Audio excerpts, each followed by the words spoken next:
why are we here? What's the inception of this event? It's from students. There were a group of students last year who became very mobilized around, interested in, galvanized in developing a set of additional events around macro social work. So by macro, we refer to policy, organizational or management, or community level social work practice. They wanted to go beyond the classroom experience to get an additional sense of how people in the field were working at those levels within social work. So they created, collaboratively with the school and faculty, a macro seminar series that was very generously funded by a social work school alumna. And we had a series of 8 speakers last year for that. That went off really well. Students had a chance with community members who were also invited to interact with, hear from, understand the professional trajectories of, network with folks in the field with social work training doing macro social work. So that brings us to this year. We decided let's do a round 2. That was really interesting. Let's bring some folks back. So you'll note there's some flyers out, a single flyer with 2 stacks, out in the foyer of the room when you leave, if you don't have one already, which lists 4 upcoming events, speakers who are coming into the school on Thursday nights, different time slots, 6 to 7, so a little earlier, with a little bit of time afterwards for some networking. These are all MSW trained folks who are engaged in policy, organizational, community level practice. So come on down, y'all. Nice real estate up here, and we don't bite.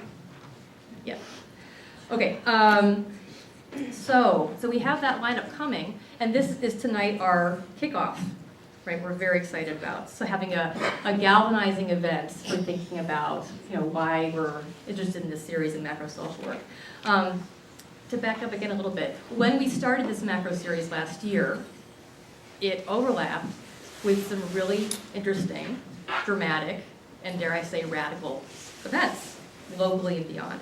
So that included, a year ago, almost to the day, the political eruptions at our own state capitol and throughout much of Wisconsin over pressing social welfare policy concerns, the uprisings in the Middle East, and since then, we've witnessed the unfolding of the Occupy and 99% movements and continuing political turbulence in our state. The combination of these events have fueled a reframing of many public debates about social welfare, of how we as Americans define social problems, and how we imagine and press for their resolution. So understandably, thinking that this is a student-led effort fundamentally, these events have also engendered a reconsideration among many of our students about their roles as learners and future practitioners. It begs parallel thinking, I would say, about the roles of being a teacher and a researcher in social work. So where and how do we as social workers fit into and engage our current local, state, national, and global practice realities?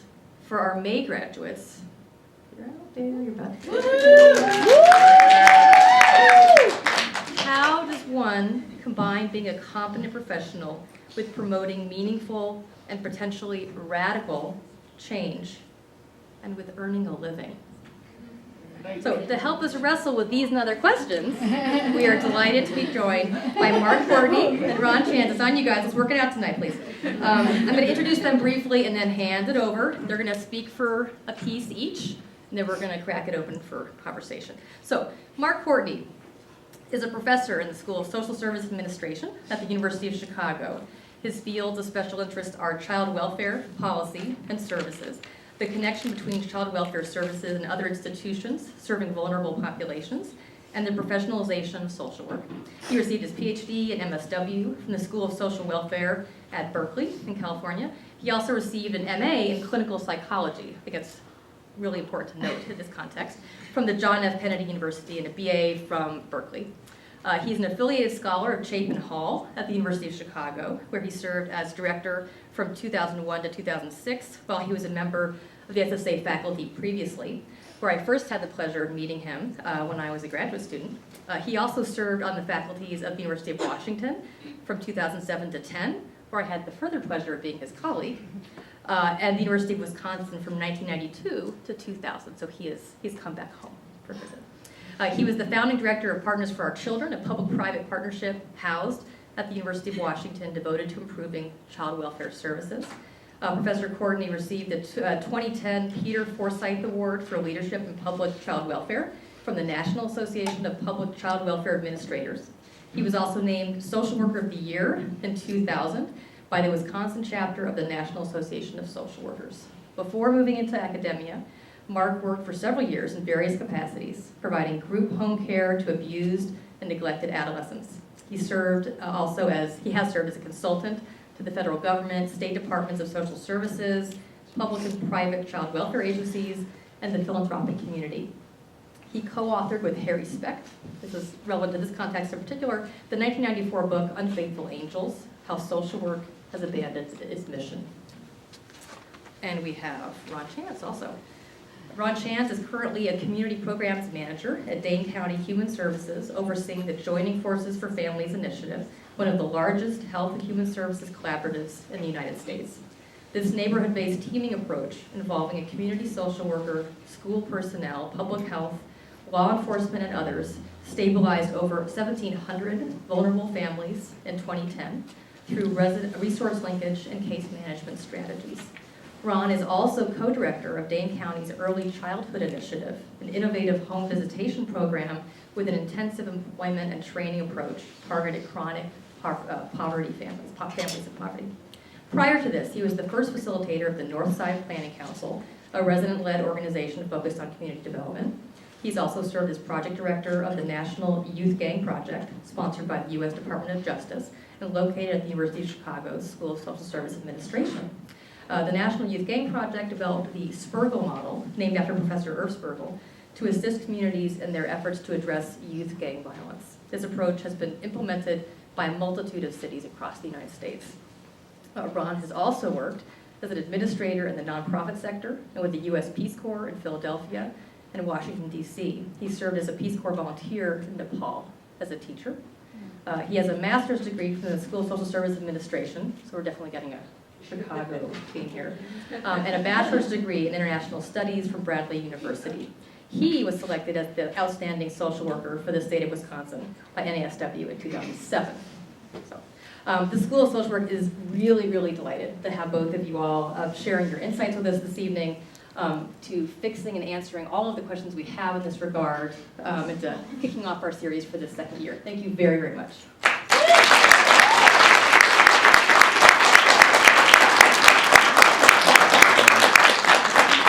So I want to start with a couple of observations. One, I'm going to disabuse you of this idea that I don't know about Ron. Ron may be ready to answer the questions here. I'm here just to, have a discussion. But it is something that I think about a lot, putting together the terms radical and social work. So I'm happy to talk about that. The other thing I have to say, it's really great to be back here. When I first came here as an assistant professor, this was the School of Social Work, right around, it was the old high school, and I think my office was right around here somewhere. And it was right here on Henry Mall somewhere, and it didn't look like this. It was an old high school with lockers in the hallway. So what I wanted to do was, I'll acknowledge the current context in a minute, because I do think that the current context understandably provides a sense of urgency to a lot of people around the level of injustice, if you like, the level of need for radical thinking in this country right now, and certainly as social workers. But before coming back to that and talking a little bit, very little bit, around ways I think we can be radical social workers, I want to talk a little bit about social work, what a profession is, and the sociology professions, and actually my contribution to Unfaithful Angels had really to do with that. Harry was towards the end of his career, had seen the profession evolve away from what he thought the profession ought to be, and was a dean of a school where 2/3 of the students coming into the school, in spite of big flashing letters in the program for the school saying don't come here if you want to be a private psychotherapist, 60-70% of the students coming to the school at that time wanted to be private psychotherapists, and I know that because I came there after I already had my clinical degree and had decided that my clinical skills were actually limited. They were useful, but limited in achieving what I wanted to achieve for vulnerable kids and families.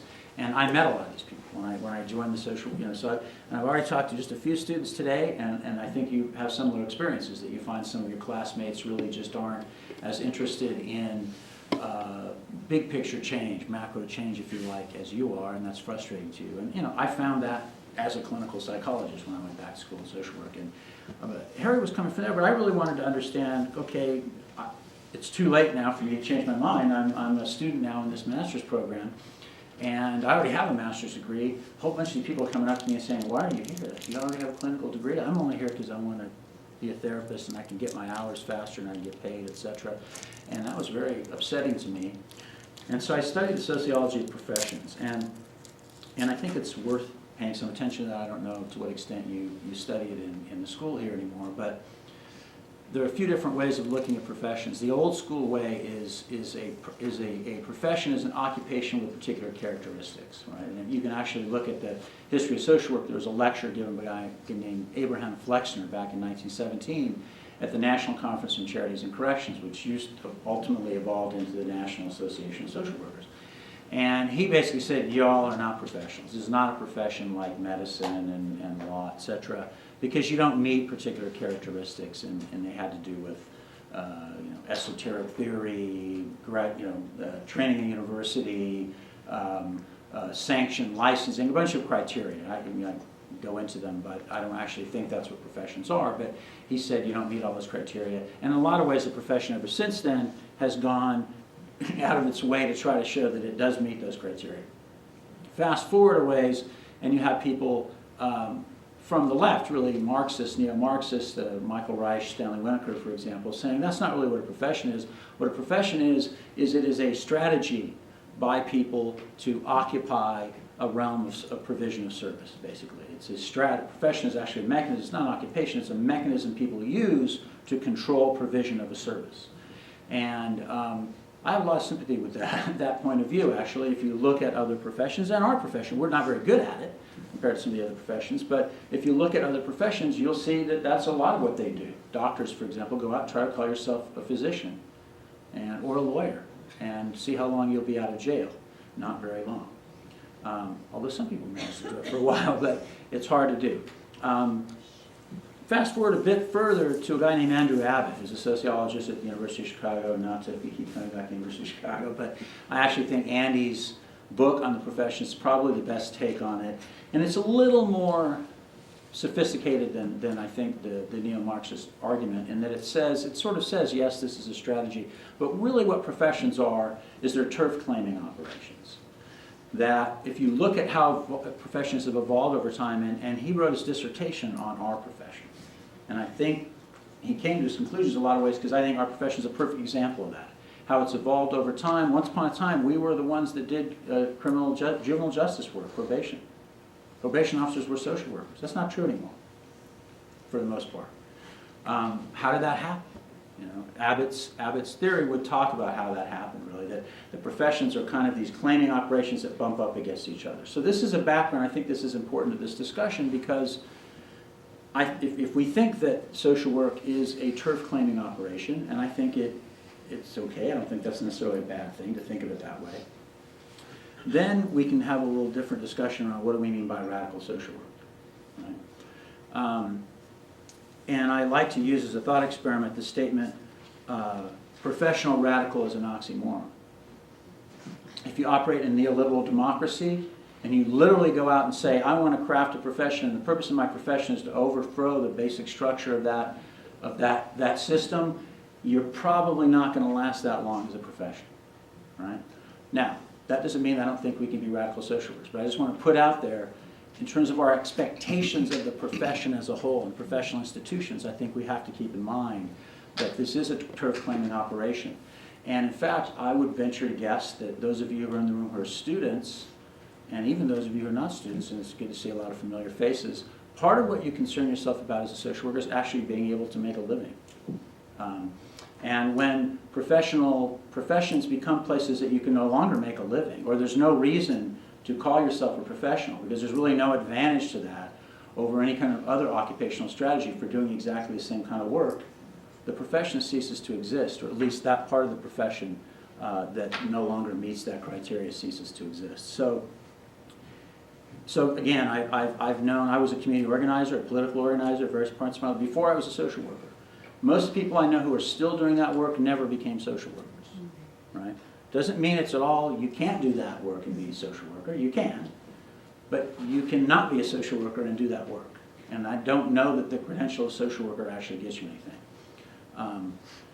So then what does it mean to be a radical social worker? Well, I think what it means to be a radical social worker is to think about the profession as this really interesting exercise in turf claiming that's around filling the gaps in all the other professions around the issue of achieving social justice.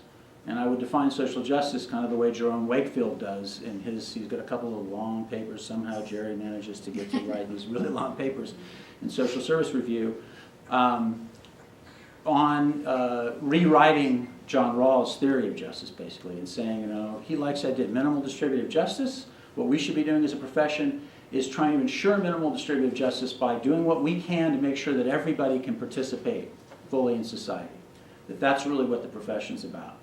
And if you think that's what the profession's about, one thing you got to recognize is actually there are other professions that care about that. I know people in law, for example, would say that's what I do. I mean, I look out, not every lawyer does this, by the way, but some of them, really are out there to sort of ensure that people's legal rights, they have the legal rights to fully participate. There are people in the medical profession who really feel like I'm here to make people healthy enough that they can participate and live their lives, right? So we're not the only ones doing that.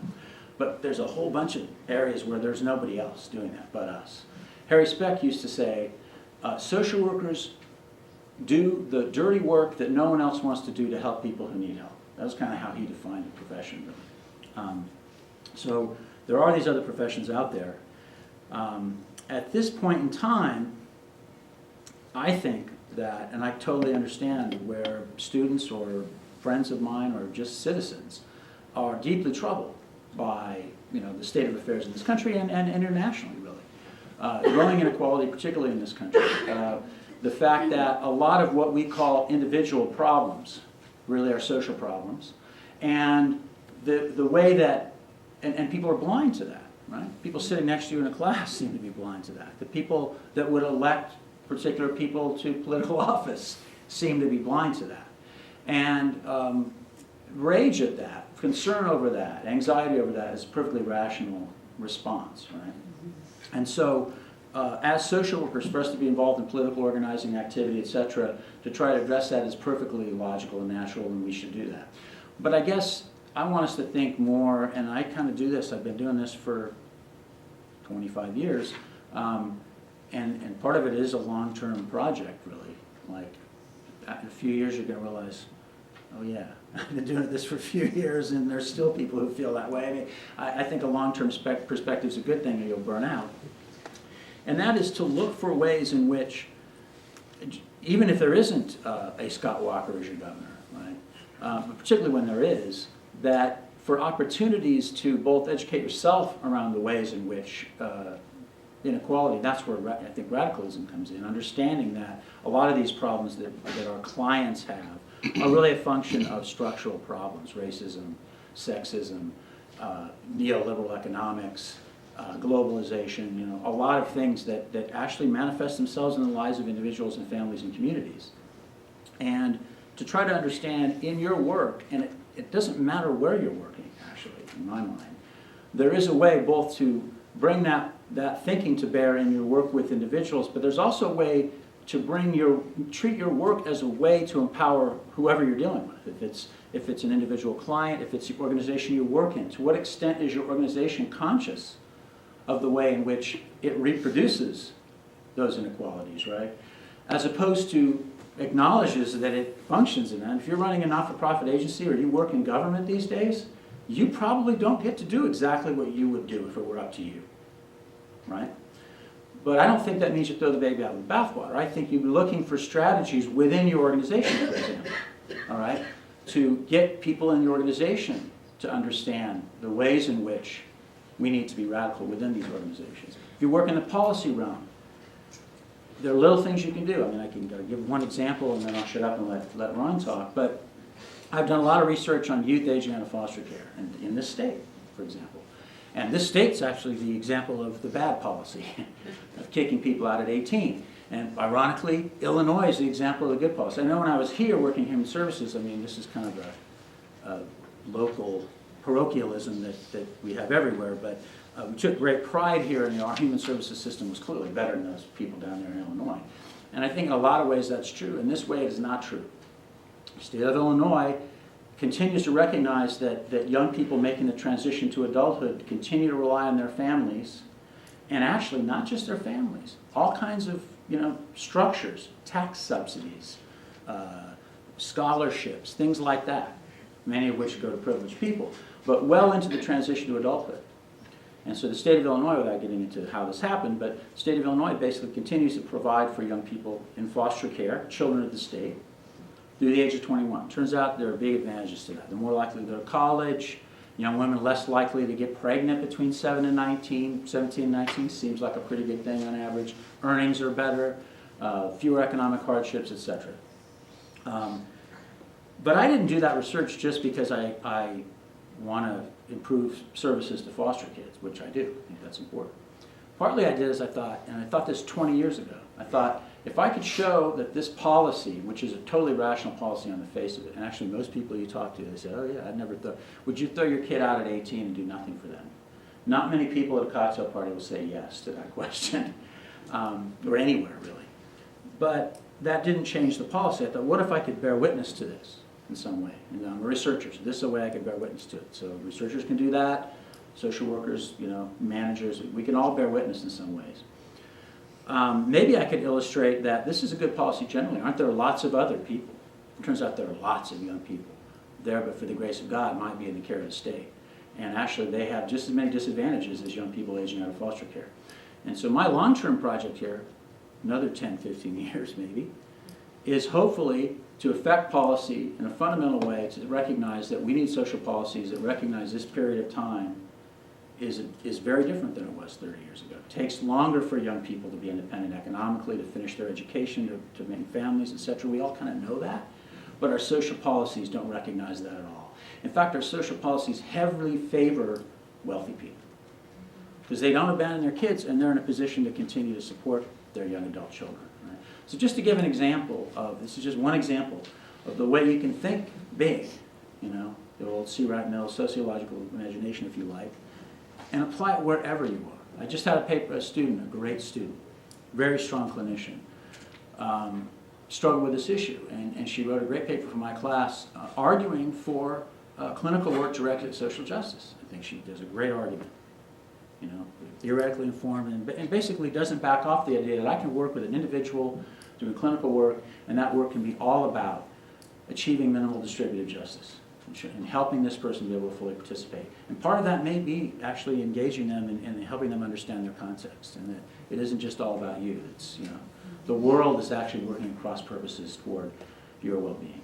So I've already talked more than 10 minutes, so I'll shut up and let Ron continue the conversation. Borrow that mic off you. Yeah.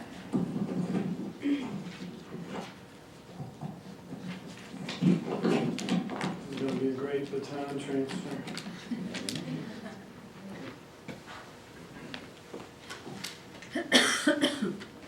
Okay.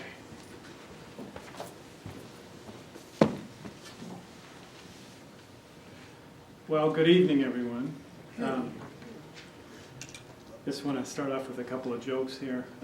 There's a field called eco-psychology, where what it says is that sometimes in your external reality, your internal dynamics manifest themselves. So this has occurred tonight.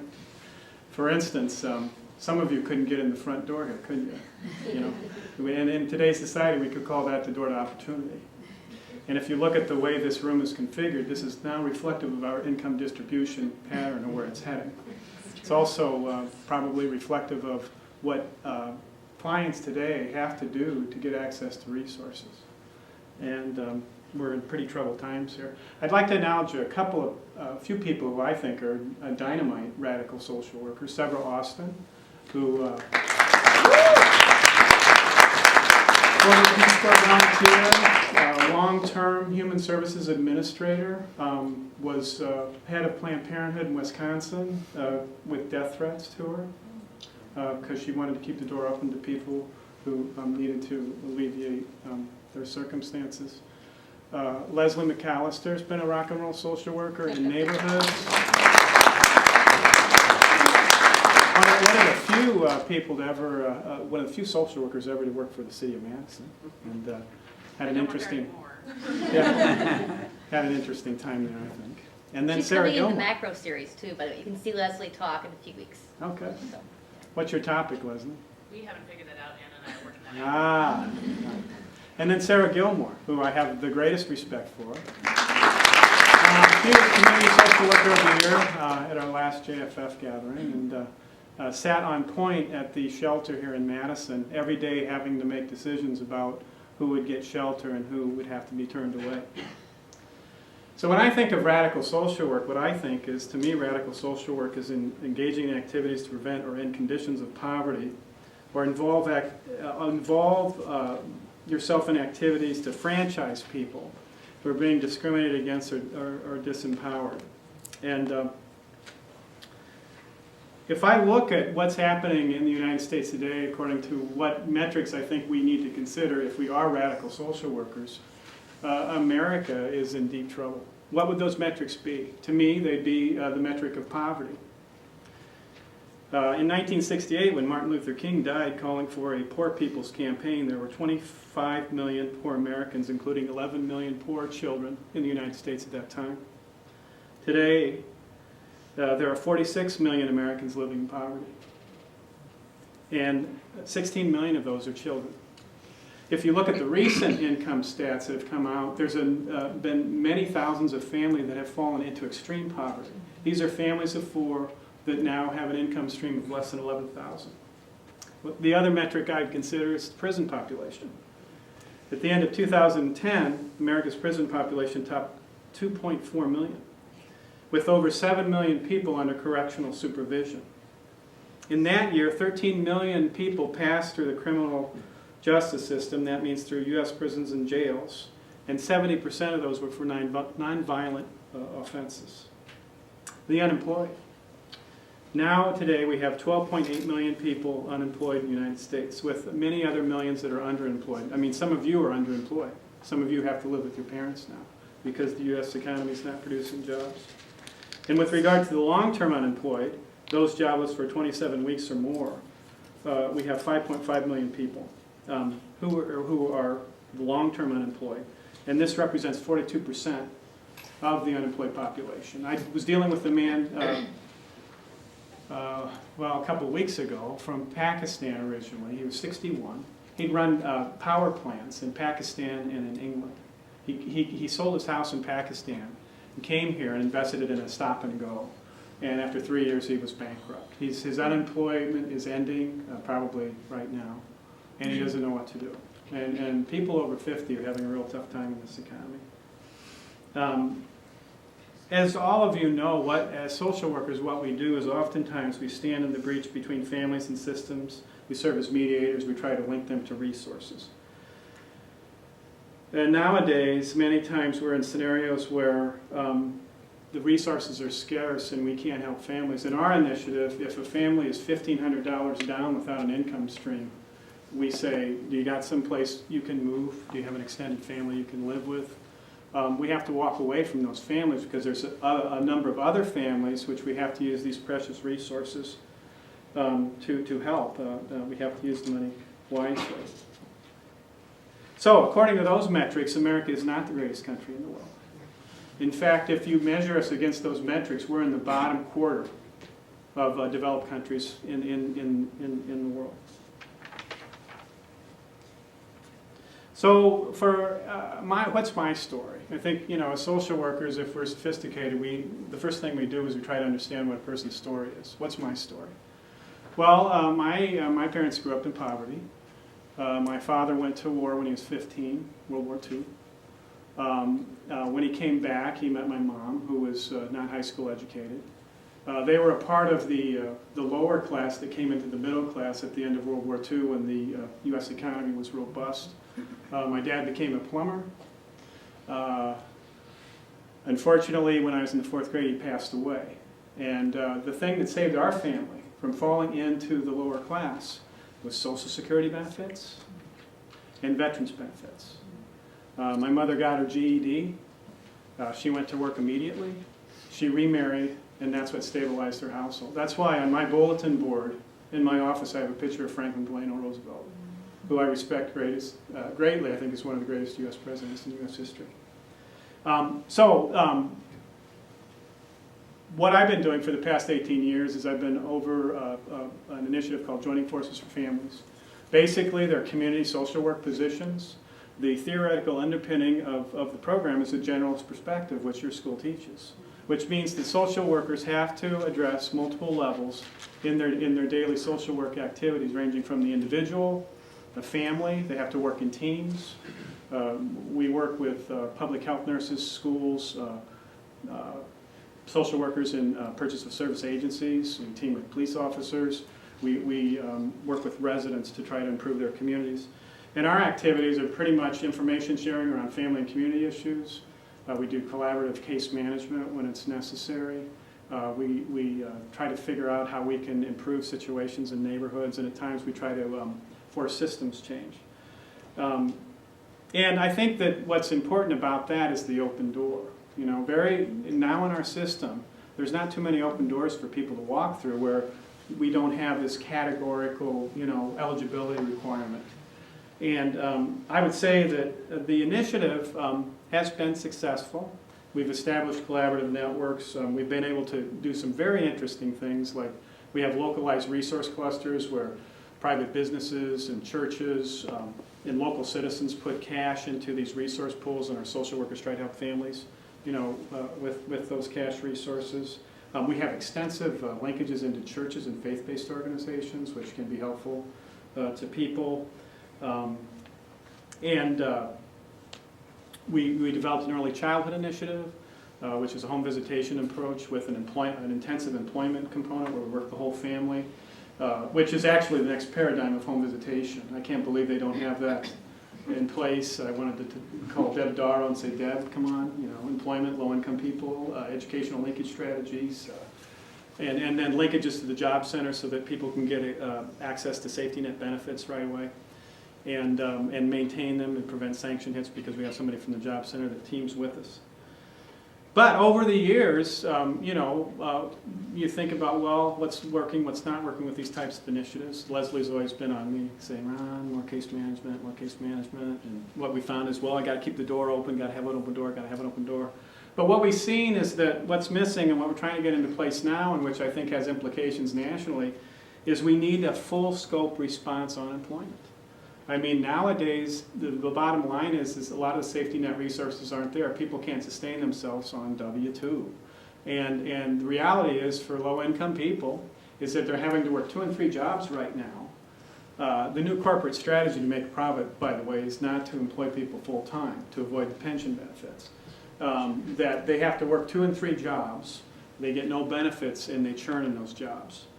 There needs to be educational linkage strategies. We need to get people trained in short-term certificate training programs. We've got to get them into college degree programs. Very difficult, very hard if you have children. We need an intensive housing case management approach because housing stability is really important. If you can't keep the family stable, it's hard to intervene and help them.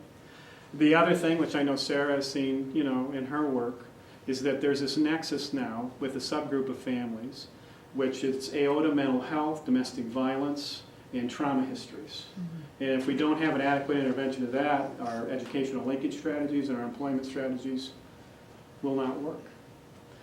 And then the other thing is that we have to be more intentional about mobilizing resources in the community, not only from businesses and citizens, but having neighbors help themselves and exchange resources. So there's this community mobilization strategy. So what I want to end this talk with, well, we've got problems and there's some major things that are going to happen, which we need to be mindful of. You know, I could say that there's dark clouds on the horizon, but the reality has been that we've been in a hard-driving, cold thunderstorm for several years now. What that means is my mic's going to drop on the floor. What that means is that we've received significant reduction from the federal, state, and local government to support human services approaches. And also, the table has been set by Tea Party and the Republican right to demolish the modern liberal social welfare state. A devastating assault is planned on the pillars of the social welfare system, Social Security and Medicare.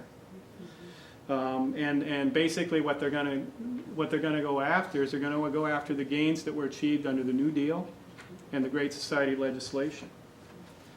So that's what's coming.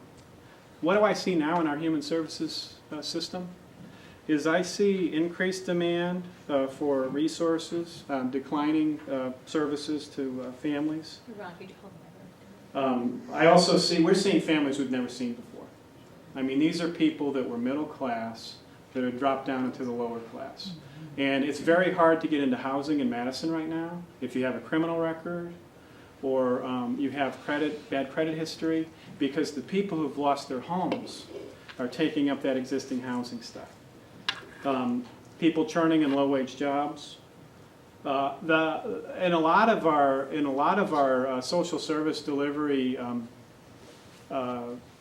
units, what I see is a hollowing out of the social work profession. Social workers are not doing case management. They don't even have time with families. They're documenting on computer systems. If you look at the system that was set up by the state SACWIS, what it does is it demonstrates it documents demonstrated intent to keep kids safe and to ensure that we don't get sued. It doesn't even have an intervention modality on it in terms of how we're supposed to address families with best practices. So what you do is you have social workers that can't get out of the court and can't get away from their computer screens to get out and work families. And that's devastating to our profession. You also have mandated services that are trumping early intervention and prevention services. Even the director of our department now, what she says when these cuts come, we got to do our mandated services, and we're going to have to cut away the front end. Well, I would say that if I plotted the activities of our social work and our human services delivery system in Dane County, and I did that according to strategies of intervention, I would say that less than 5% of the millions and millions of dollars that we spend are providing opportunities for families to get out of poverty. There's not an intense employment response. There's not a response to keep them stable in their housing. There's not a response to get them educated. So what I feel is that our whole system is off course here because we are not attacking the generating conditions of poverty in this very, very troubling time. So what do you need to be concerned about? Well, our wonder boy, Paul Ryan, who put forward his wonderful, budget balancing strategy. And I do think that we need to balance the budget. We do need to balance the budget. But the way a budget is balanced it reflects our values as a country and as a people. So if you look at the Ryan plan, Ryan, he was actually almost got Time Man of the Year. He came in third. 2/3 of his proposed cuts come from low-income programs, $2.9 trillion. And from the other programs, it's $1.4 million. Higher on the mic. Sorry. So let's just take a look at those real quick. The 2011 House Budget Plan rescinds Obama's 2010 health care legislation. In doing so, it eliminates medical coverage for over 32 million people who are currently insured. The plan will double out-of-pocket medical costs for seniors once the Medicare Premium Support Plan goes into effect in 2022.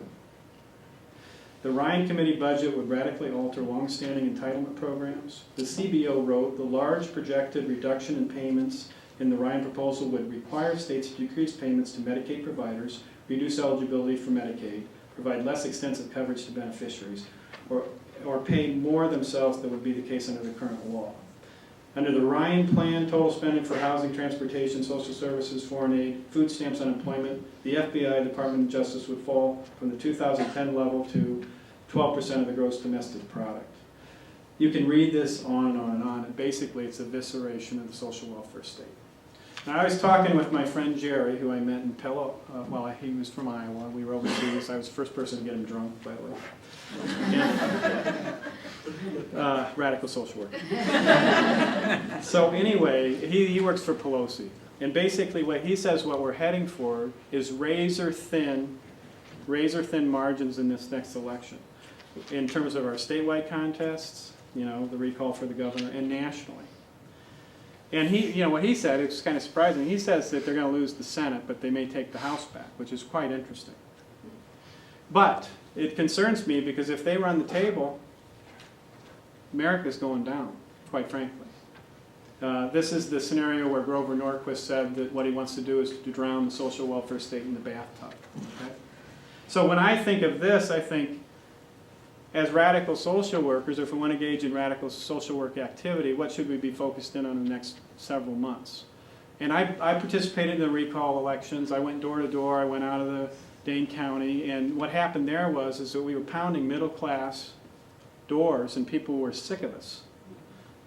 And so I think that if you're a social worker, what we need to be focused in on is we need to be trying to engage people who are living in poverty, the unemployed, or people who are family members or friends of people who have prison and criminal histories because they can't vote.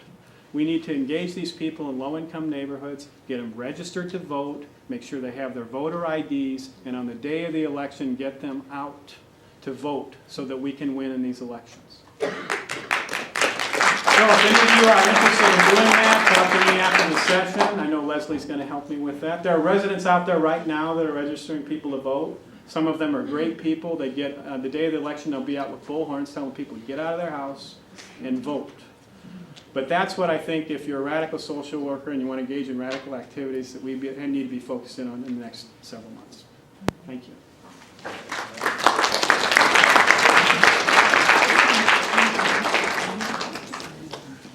Yes.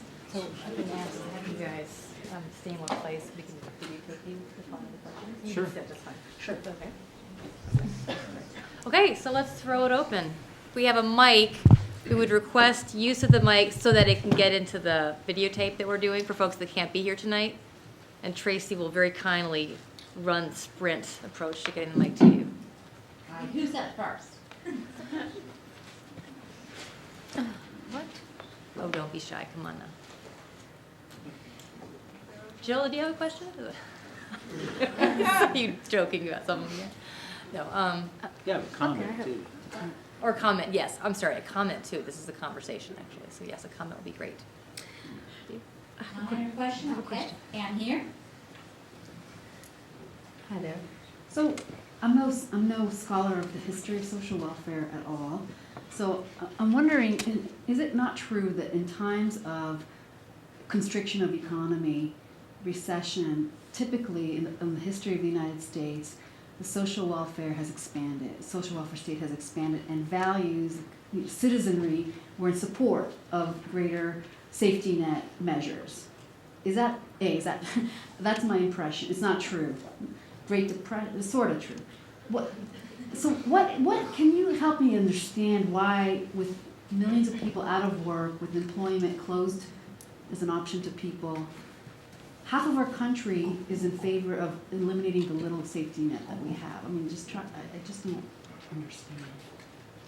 Well, I'll let Ron answer the last part of that question. I mean, I can comment on it, and I'd love to hear what other people think about that question. I think it's a very, with respect to the first one, it varies, right? I mean, during the Great Depression, yes. I mean, I think that there was a big change politically, and you know, while Roosevelt gets a lot of credit for ultimately doing the right thing, I mean, you know, another take on history would be he was just trying to keep people from rising up and burning down the Capitol. You know, that you know, there were 1 million people marched on Washington during that period of time, asking for a whole lot more than Roosevelt gave them.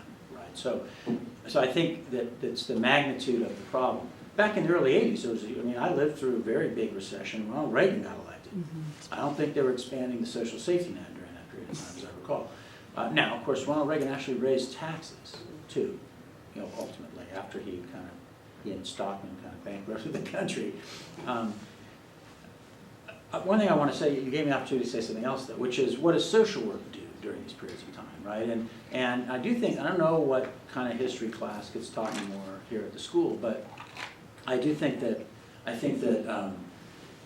you know, the history of the profession is not entirely positive with respect to these periods of time. I mean, there was a rank and file movement during the Great Depression, people working in public welfare agencies and beginning to sympathize with the people they were serving, and arguing that the profession should be more radical, if you like, more concerned with fundamental structural change. That died out pretty quickly after when the war on poverty.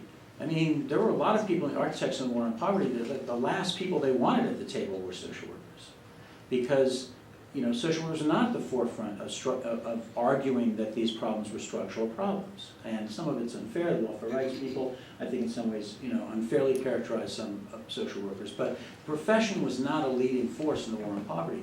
And then I remember when I was here writing about because welfare reform was being debated, the Contract on America happened in 1994, and there was 2 years before we got welfare, ending welfare as we know it, which of course was Clinton. So let's be clear, you know, Democrats aren't always a whole lot better. Mm-hmm. You know, they are right now, clearly. I mean, in this state, you got a pretty good contrast. But I remember when the law passed, having written this paper, like you're a news scholar, you write a paper, and in some ways you get lucky. And then I went to a whole bunch of meetings in Washington. The first one I was at was a big deal thing. What's welfare reform going to mean? And the NASW Senate representative, the least informed and person that contributed the least to the conversation, I would say that categorically, was the representative of the National Association of Social Workers. Said nothing, not a word. This was a very lively discussion. But she did come up to me and was so thankful that there was a social worker there. I'm so glad you're here. And I said, well, where the hell are you? You know, NASW was not a presence in the debate over welfare reform. Tom Corbett was here. I mean, there were social workers, you know, who were in some ways, but the profession was. So I guess I would throw as part of the discussion, if we are, professions are turf claiming operations, and the mechanisms of that turf claiming are this: social work education reproduces a profession. What is it reproducing?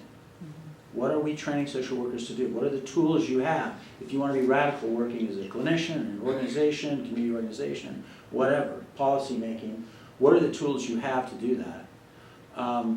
There's research. What kind of research are we doing? Are we doing research that directly informs that or not? And is it research that's good research? I mean, that people should make decisions based on?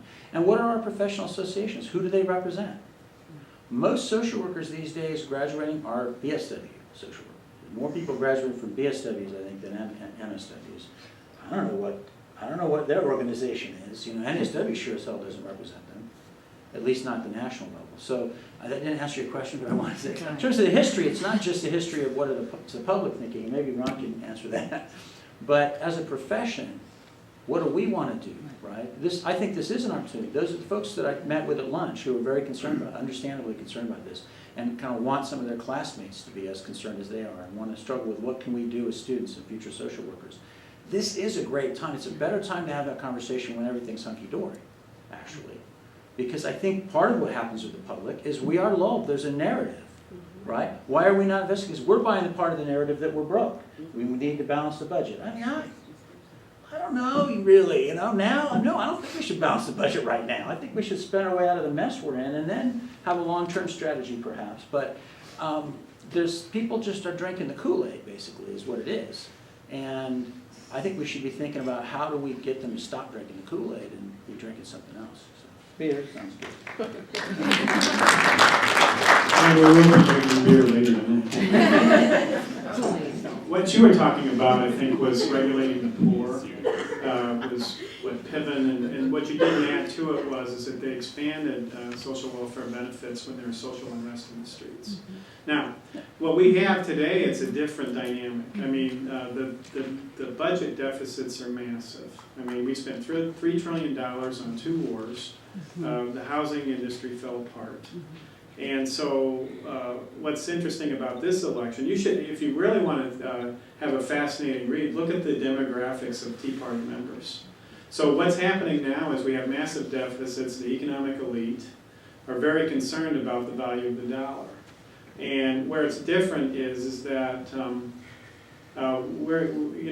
don't really, basically, America has lived off credit cards for several years now, and it was basically the savings of the Chinese, and money from the Middle East. And so the concern would be that what's happening, like for instance now in Greece, they're going after the pensions of workers, and they've just laid off thousands of government workers. So their logic is that we have to balance the budget at all costs, protect the value of the dollar, and to be damned with people who are hurt by it.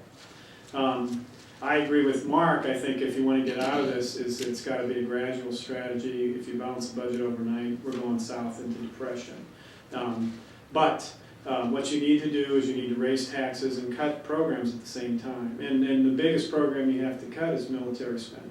I mean, if you look at non-discretionary spending, the percentage of non-discretionary spending that's gone to our military budget is about 84%. Quakers had a really nice pictorial on that.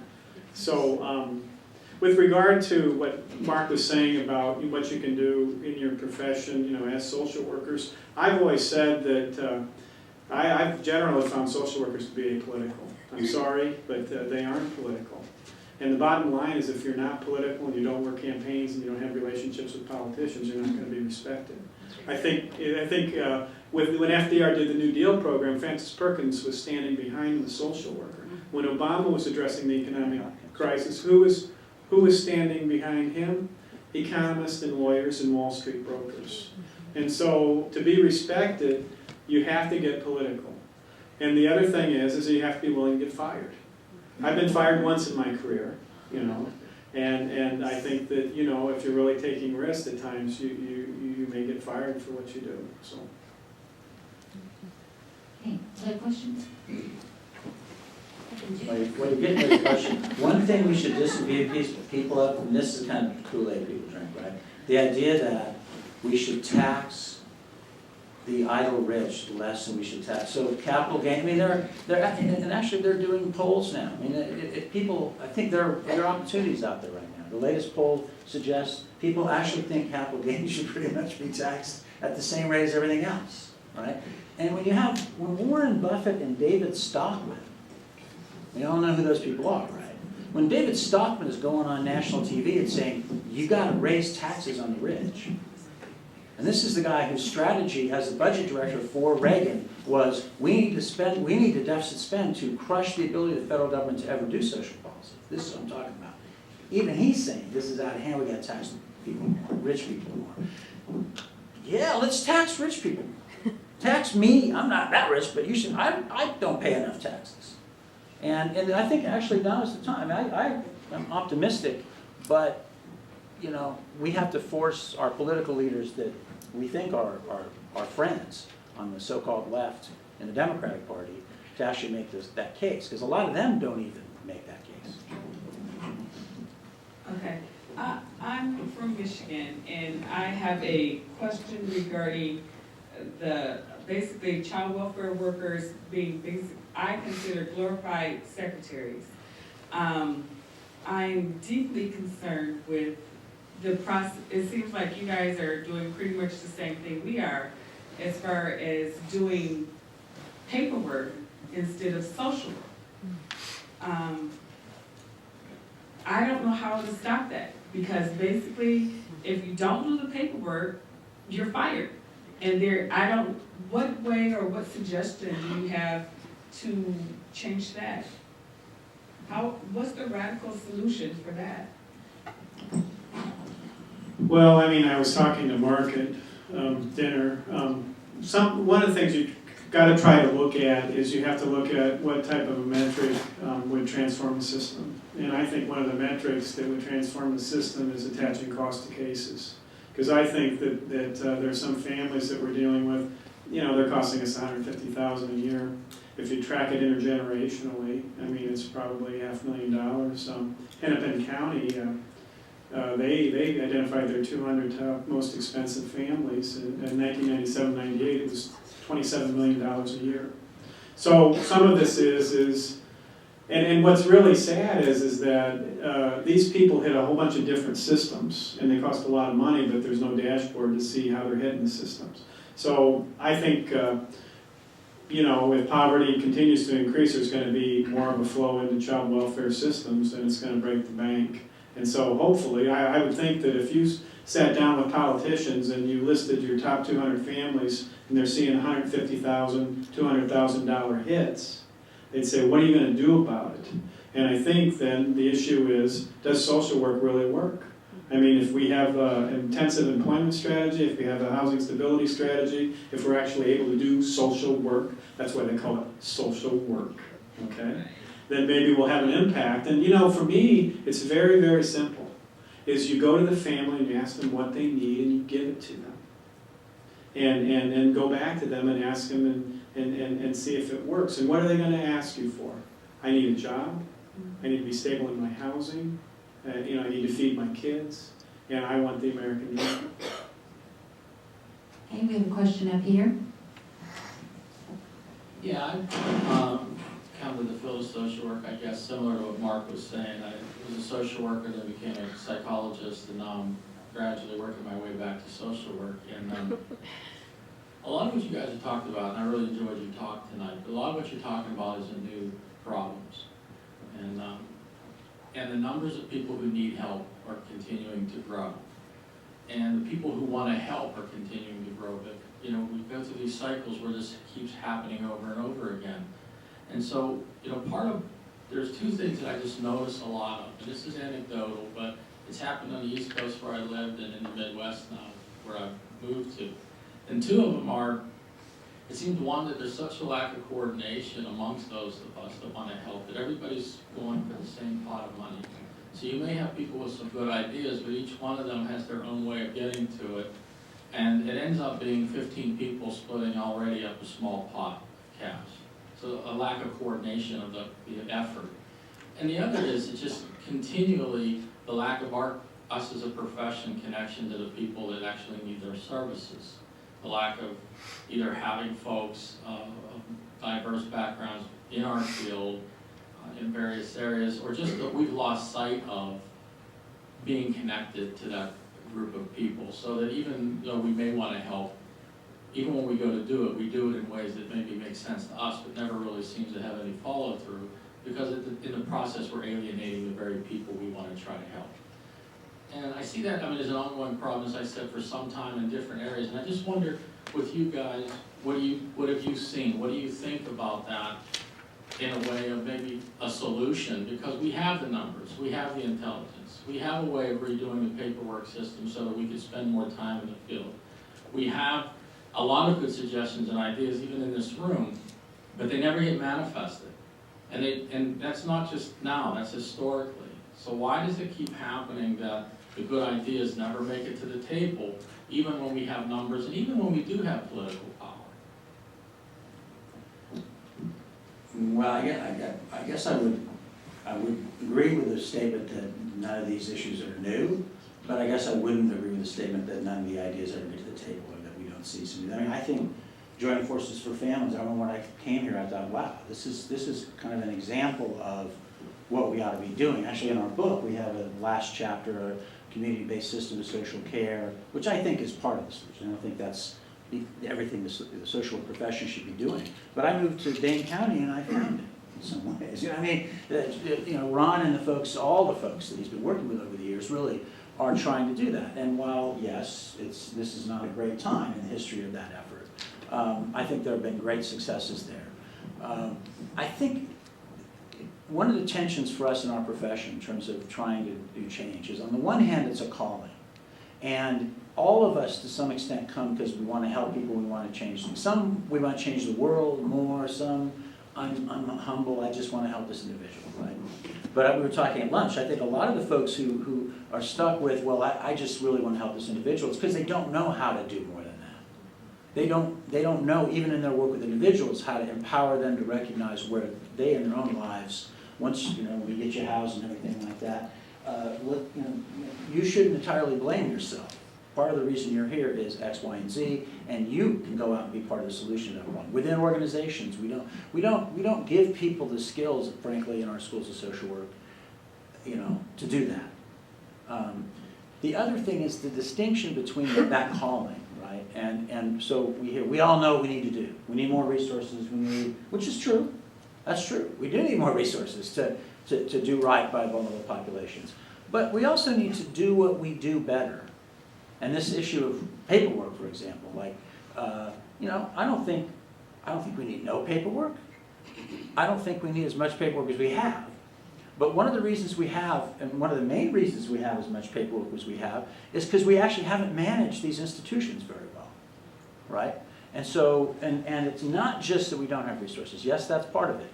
But I've been around way too long. I've been studying child welfare agencies way too long to say it's entirely a function of that, right? Mistakes are made. And a lot of them are at the level of management, actually. Middle management, upper management. And so what happens is then we get dragged into court. And in fact, when the harsh light of day shines on what we're doing, they say, oh, you're not doing X, Y, and Z. And it isn't entirely because of resources. I'm in states where they've lowered caseloads and all that, and it's still not run very well, right? So this gets back to this issue of what's a profession is a turf claiming operation, right? If we want a skeptical public, because we operate in a society where not everybody has that calling. I wish they did. I wish everybody was down with social justice, but they aren't, right? Then I think we need to be serious as a profession about showing that the work we do makes a difference. Ron gave a very good example of that, right? Like if we can monetize the cost of what we're doing and show, gee, wouldn't it be better to invest in this work now? And by the way, we know how to do that. We've demonstrated we know how to do that. Part of our problem is even if we show how much this stuff costs, when we then say, and if you let us do this prevention work, we would prevent it, people are skeptical of that.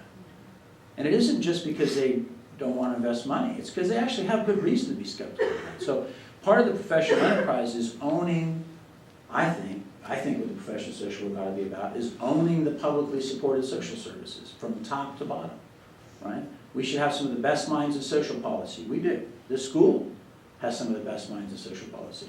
And we should have some of the best clinicians that are devoted to achieving minimal distributive justice. What does that mean? What does that mean in terms of education?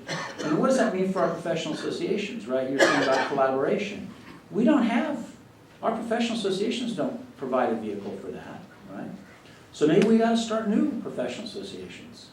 If this is about social work, right? I mean, if it's about social work as an institution, as a profession, playing a role, I think it does mean changing education, changing professional associations, and being able to make that claim better. Because then I think, when we're in an era where we have more money, for example, it's easier to use that money better. Right now, way too much of it is kind of goodwill, give us the money, we got some more of it, yes, we got a lot of poor people, we'll help them. To me, the thought experiment, I haven't said this here in Wisconsin for a long time, I used to say this to my students beginning of every social work 605 class. I'd say, what I wish you should do every day is go home because you're providing a service, you're helping somebody. And the counterfactual to me is, would that person be better off if you just gave them the money it costs for you to do that work today? Right? And that may sound like, now how can this guy say that? What a nasty thing. But, in some ways, that's the enterprise of being professional. If you're not willing to at least engage that question periodically and think about that, what's the best way to use the resources that are going to me having this job I have? It doesn't matter whether the job's a good job or a bad job, by the way. It's money going to you to help people. If you're a manager, is this money better spent here? Or maybe if I'm a manager, I should just be paying my staff more. They just got together, they do a better job of managing this place than I would, right? I mean, all of us are in that kind of position, right? That's the way a professional thinks, I think. And we're doing about righteous stuff. We're doing about social justice, but I think we got to get better at it. And this is, society needs to be better. Don't get me wrong, I don't want to blame us for all of this, but that's kind of part of what we can do, I think. Actually, my solution is a reality TV show. And what that would do is you'd have high-level administrators going into a room, you'd plug their hourly rates in, videotape the discussion, and then look at the outcomes at the end of the discussion. And there'd be immediate accountability because you'd see a lot of shit. We're paying a lot for a lot of shit.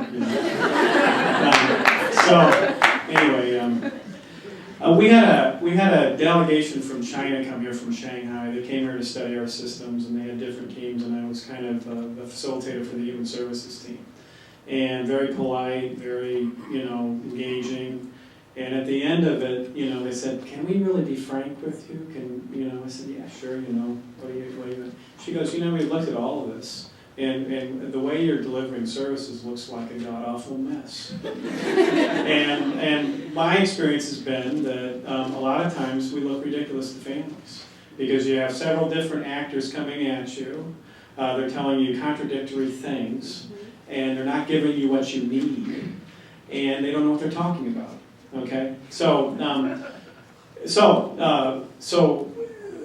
today what I spent my day doing was interviewing directors for Promise Zone initiative based upon the Harlem Children's Project. And really, if you look at that, we want to take it to the next level, but it's kind of, to a certain extent, a community-based services integration strategy. Where supposedly, part of the approach is intensive services, good targeting, but also an array of professionals that work together as a team, to get that alignment of effort. And I think that today still we work in silos, and systems don't communicate with each other, people protect their silos. And when I've seen it work, it's worked because of two reasons. One, you have leadership, a good leader that has the power, that brings people to the table and says, "This is what we're going to do," and then they call you in on a weekly basis and they say, "What's happening?" Or you have dynamite workers who get it, and they work as a team and they just rock. But I think that what I think is that when they're giving us our funding packages, it has to develop a cross-system teaming strategy that gives families what they need and mandates kind of that collaboration. The other thing that you brought up from the wonderful state of Michigan, whose economy seems to be recovering a little bit, right? Yeah, that's what they tell us. Right. Now, the other thing is that the people that we serve have no power.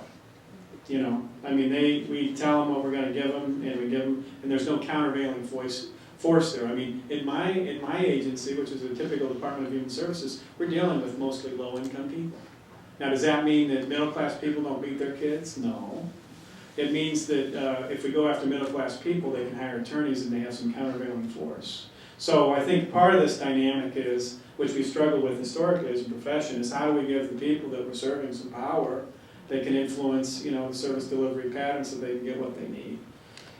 The only other thing I'll mention is that if you look at all of these issues, typically, if you get underneath everything that people are saying, it's really about who's going to pay the freight, right?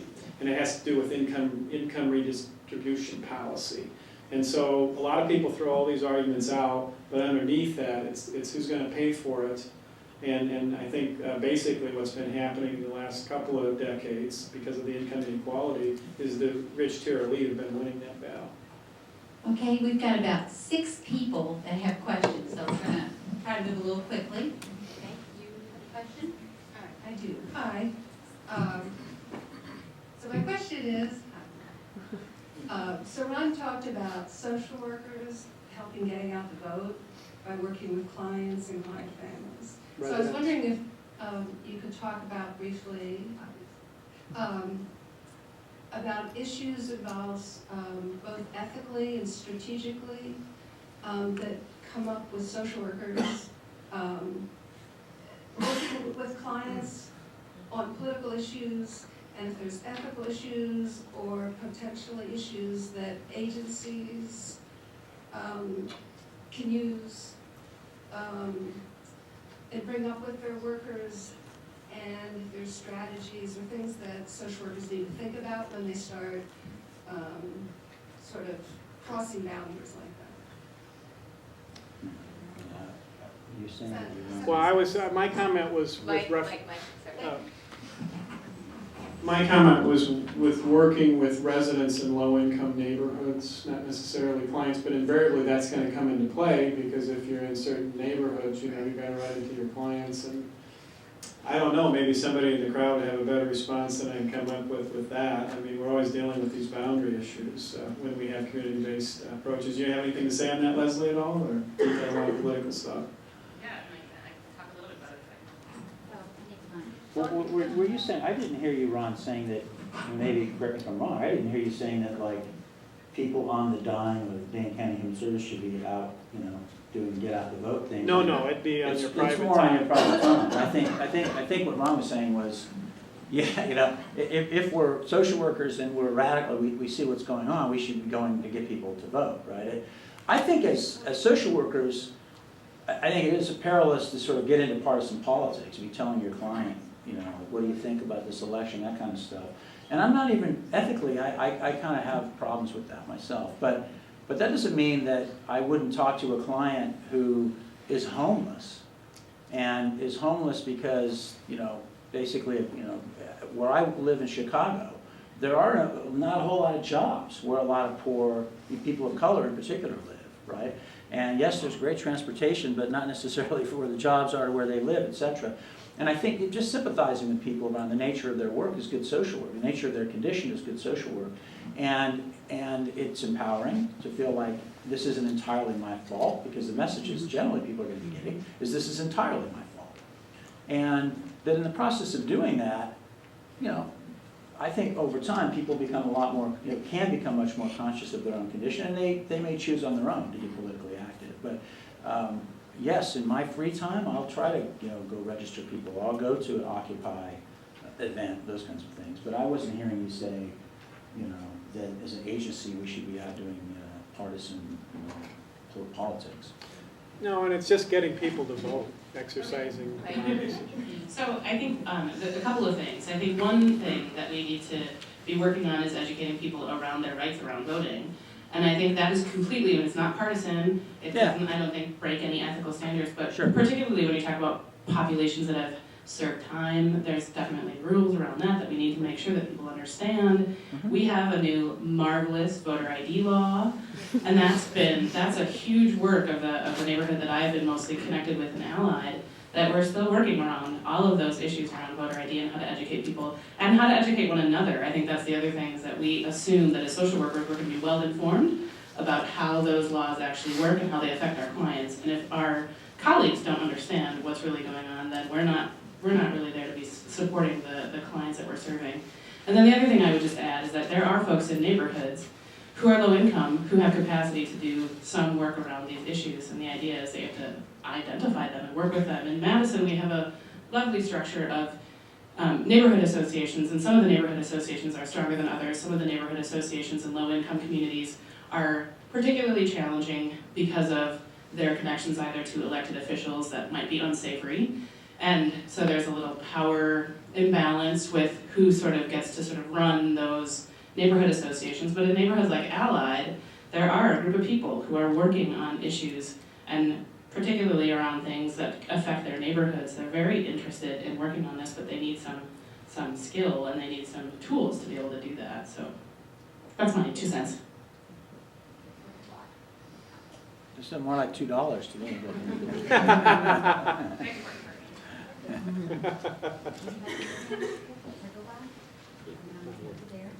Hey, I'm Eric. I'm a second-year master's student. Yeah, what really sucks for me is this culture of political correctness, where I can't say what I feel. I was working at a skilled nursing facility last year for my internship. I wrote an article about the budget repair bill, Scott Walker. Very, very clean. I went through with a fine-tooth comb to make sure there's nothing partisan there. My supervisor wouldn't accept it. It was an article for the residents in the facility. It was very much an educational piece. It was denied for fear of offending someone.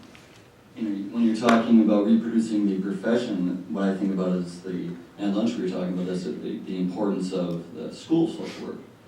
And I love our professors here, but I've never heard a professor say, this policy is in violation of the code of ethics of being a social worker, like you were talking about today. I don't hear people standing up and defending that. I don't know if there's a question in there that, so any comments are appreciated. I cannot speak for, I think one of the reasons I became a professor is so I could say stuff like that, actually. I mean, yeah, it's an enormously privileged position, right? I mean, to be a professor, one of the few places where you can get security of employment and in principle, and I still, at least where I am, I think it's a pretty strongly held principle, say pretty much whatever you want. Now, if you're personally attacking people, that kind of stuff, that's different. But saying that this policy hurts people, I mean, I guess I've said very often it's inconsistent with that, because I don't really think about that, but being quite clear that it's making people, hurting people, making them more likely to suffer violence, making them more likely to be poor, et cetera, et cetera. Why wouldn't we say that? And yeah, that seems inconsistent with the ethics of the National Association of Social Workers to me. So I'm not sure what the climate is really. I do think academics sometimes can hedge their bets a lot in terms of what they want to say, but I don't know why that seems like a pretty easy thing to say. I think I got here about 3 years ago, and on my teacher evaluations, I got all these comments about, you better really be careful about what you say. Where that came from. But we had a diverse class, and sometimes I would say things that would kind of, You better be careful what you say, because you might get invited back for something like this, right? Yeah. The other mistake I did was I told them that we were heading into a bad economy, and it's going to be very hard to get a job. And then I passed out my teacher evaluations. I don't recommend that you ever do that. They come out pretty poorly, actually. Okay, we got another question up here. At the time the social work profession and NASW were forming and developing, there was an intentional decision made to keep NASW as more of a professional association with sort of a medical model view of that, as opposed to the route that education as a profession took with collective bargaining and labor unions being established as part of the association. I'm wondering what your thoughts are in terms of if that has limited our ability to gather turf, as well as to advocate for our clients by using some of the tools available to people in the collective bargaining scenario. Yeah, I think that in certain areas that has been a problem. I mean, the fact is social workers are unionized actually in a lot of places, and probably should be organized in a lot of other places. So I think that it was in retrospect arguably a unfortunate decision. And then I think NASW, because it's evolved over the years into really being a tool of mental health professionals. I mean, it doesn't represent, I don't know how well it represents them. I think it represents them reasonably well in terms of third-party reimbursement. Even since we wrote our book, when we wrote our book, it was something like 20-something states had third parties. Every single state has one now. Thank you, NASW. I mean, if that's what the organization is supposed to be about, it's been quite successful. In terms of protecting the working conditions of people, where organizing is probably a better strategy, both for having them have working conditions that would make anybody want to be a social worker, but also for them to be in a position to actually deliver services to the folks they're trying to help. I think organizing would be a better strategy, frankly, than professionalization the way the NSW has gone about it. That's just my opinion. Well, a couple of observations. I mean, one of the things that kind of, made me feel kind of bad was when the protests were happening at the Capitol. Social workers really didn't have a collective identity where we were marching together, okay? You saw the firemen, you saw the nurses, you saw the police. Where were the social workers? We were scattered amongst all the other people without a professional identity. It was kind of pathetic because I was running around with my sign that said social work power. Just kind of like, the Power Rangers thing. But, I wouldn't get too much respect with that. The other thing, too, is that the bottom line is that when you start talking out, in context, radical social work isn't a viable field as a professional because you're going to end up getting fired. I mean, the bottom line is if you start to speak out against your institution and you start to be overtly political, they are going to get rid of you. And so when it gets hot and heavy in the bureaucracy, a lot of people just shut their mouths while clients get eviscerated. I mean, there was a couple of decisions by my department this year that were horrible. In fact, my director yelled at me, in the middle of the lobby, to my boss saying, "Have you talked to him yet? You got to get him under control," And it was because they had decided to zero out a program that had, person of colors as line social workers. They were Spanish speakers, and I was going to fight against it. So we were involved in a lot of backdoor activity, engaging politicians to stop them from doing it. So the other thing too is that, what happens continually is that we never really, the first part where we start in terms of what we should do, we never really start with our people that we're serving, I mean, even with the deal that was cut in Dane County, when they got rid of collective bargaining, our politicians locally immediately got those contracts in place for union workers, did not make them make pension contributions, did not make them make major medical co-pays, which I think they're rectifying a little bit now. But what that did is it created a $6 million hole in our budget. And it resulted in the reduction of services and programs to low-income people. Wasn't as bad as it could have been because we have a wonderful county executive now, Joe Parisi. But you speak up in that environment, you get kicked, And so that's what's really difficult, is if you really speak your mind, there'll be retribution, but what's it all about? Are you willing to take that retribution on? Okay, we have another question. Okay, Professor Courtney, you kind of maybe touched on this when you said we need to do what we do better. And these women and I have talked about it a lot, but I don't hear it a lot in social work. The idea that it's really easy to complain or get loud about funding cuts and not having enough coming in to support your agency or your program. But we also have an obligation to be wise stewards of that money and those resources. And all of us, I spent a couple of years working before I came back to school, and I'm a little bit jaded at how much waste I saw and whose money was being spent, your money, my money, our friends' money, and my brother's in business, and if that would have happened, those mistakes, he would have been terminated. I'm not saying that that's an appropriate action, but who's responsible, and why do we get to keep asking for more versus getting better?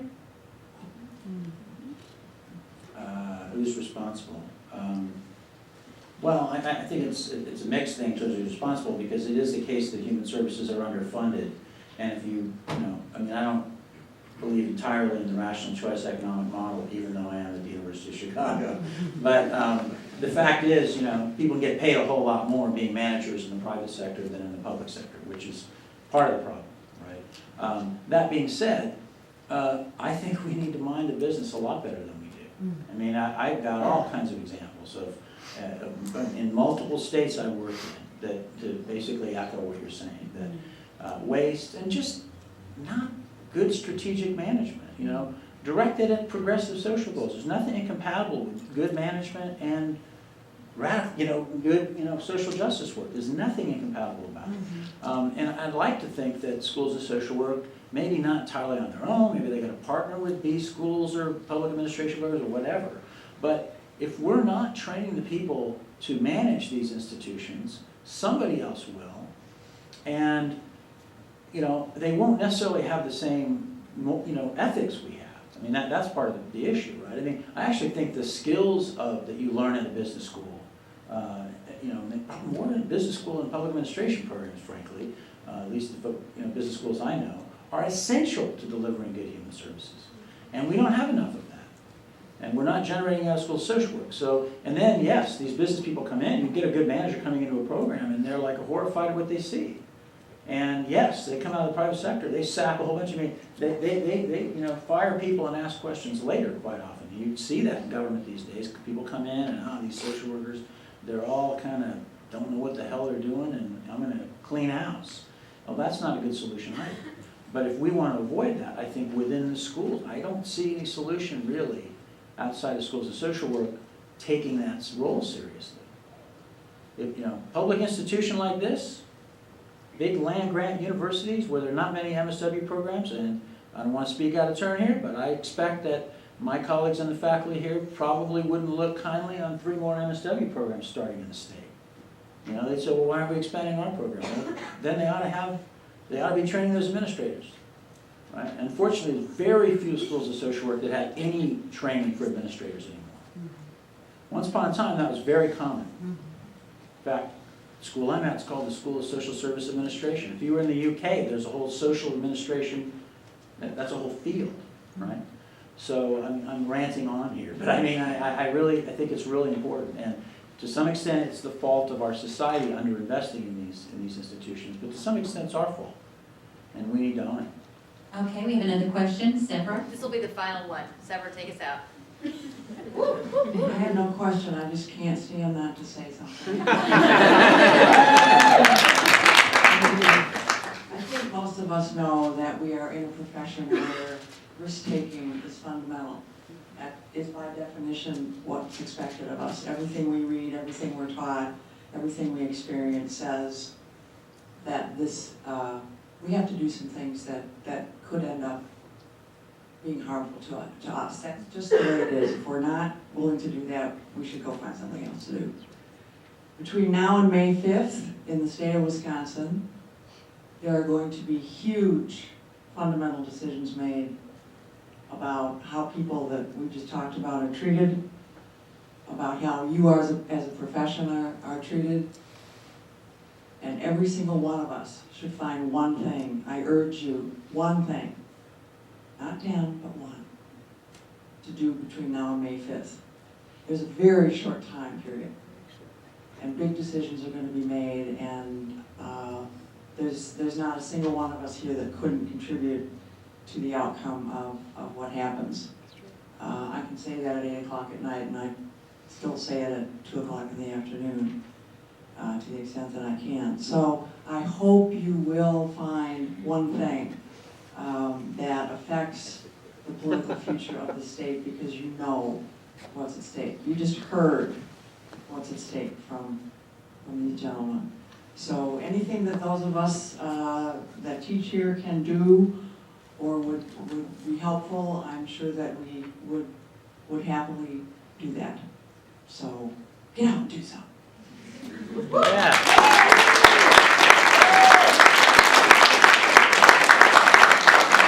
Perfect wrap up, Sephora. Thank you. Thank you, Mark. Thank you, Ron. Thank all of you for being here.